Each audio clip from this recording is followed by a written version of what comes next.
I'm Homer Buell. This is my brother Larry.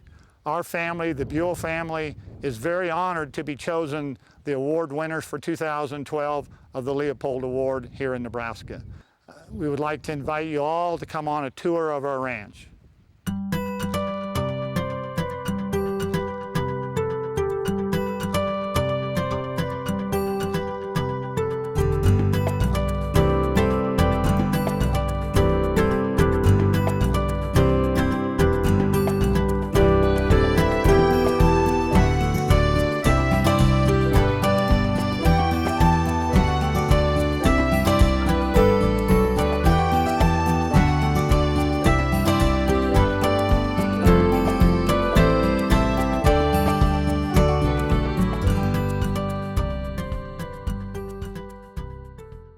My great-grandfather homesteaded here in 1883. He had the ranch, his son Homer. My grandfather was very much of a hunting enthusiast, fishing, loved the land, loved the wildlife, and he did a lot of things on the ranch. He developed a lake where I live now. My dad was much of a cattle rancher, I think, but he also inherited from his dad and his grandfather that love of the land. And I think each generation, which you find in ranching to a large extent all over the sandhills, all over the United States, all over Nebraska, is people want to give something to the next generation. They want the land to be better than what they received it. And the good thing about that is you can do that and do it in a way that will make you more profitable. We have tried to manage this ranch the best we can for our families as a business, but also having a high priority on the ground that we have so we can pass it on down to our kids. It's not just what Larry and I have done in our families over the last 30, 40 years, but what each generation of Buells have done.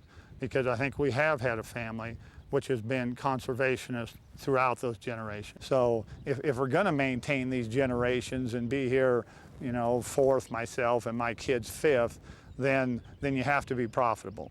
You can be profitable and treat the land in the wildlife and in the way it should be treated, and the two go together.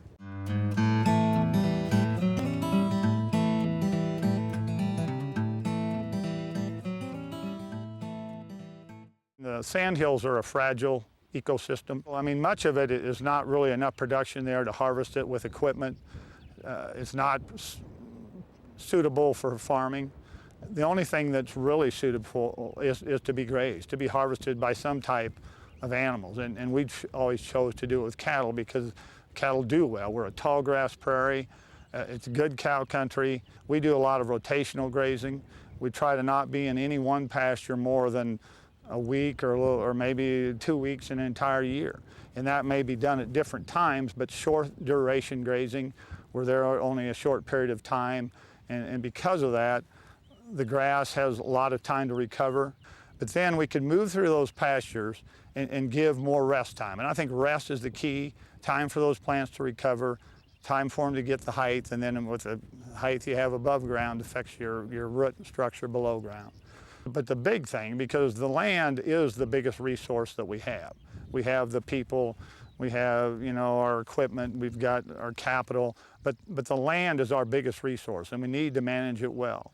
Because of that, and especially over the last 15 to 18, 20 years, we've used a program called the Grazing Manager. And we felt back 20 years ago, we really need to focus in on how we might monitor what we're harvesting from the land, and then how that changes over time. We try to sit down and look at the groups of cattle that we have, the land that we have, so you just can't say that one way is the best way to graze ground. You have to look at the total picture, whether it be the cattle, the land, the wildlife, and try to bring that into your grazing management. We have fenced out some of the Cattlemen River, and we only graze it every other year. We're trying to get the pheasant population to come back. We have another place where the lake and the river comes through that we don't allow any hunting or any grazing, so the deer, the turkeys, the geese can have a place to go as kind of a sanctuary. We also do a program called CSP now, that it was a government program.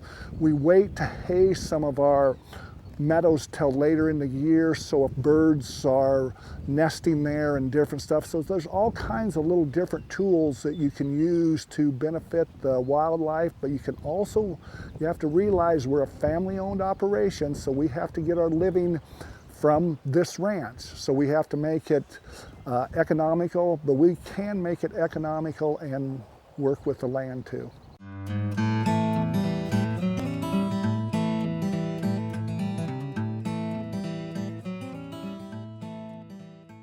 I think the quote that Ronald Reagan had, talking about how each generation stands on the shoulders of the previous, applies to our ranch, applies to many ranches. Each generation has taken the technology, the information, the knowledge they had at that time, and have been stewards of the land, used the land in such a way that was productive for them, but they knew it'd be productive for the next. You know, my father was a great operator, and he did the best he could with the tools that he had. My brother and I were able to expand on that through different education, and now I see my daughter and son-in-law, they have different ideas, which are great ideas, and now we're expanding on that. So I think the generation turnovers definitely help the operations, but you have to keep an open mind and let the younger generation do what they want to do in correspondence with you.